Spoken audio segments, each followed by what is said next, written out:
Kinagulat nga ng lahat ang viral photo ngayon ng kapamilya actress na si Angel Locsin kung saan napansin nga ng ilang netizens na tila mas lumaki ito ngayon kumpara noong nakaraang taon.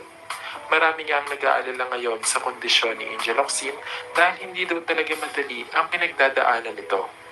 Matatandaan na noong 2018, inamin ni Angel na nagkaroon siya ng spine damage at pinayuhan ng kanyang mga doktor na umiwas na sa pagbubuhat ng mabibigat dahil mauuwi daw talaga sa mas malalang kondisyon kung ipagpapatuloy nito ang nakagawian. Dahil dito ay naging mas mabilis nga ang pagdagdag ng timbang ni Angel.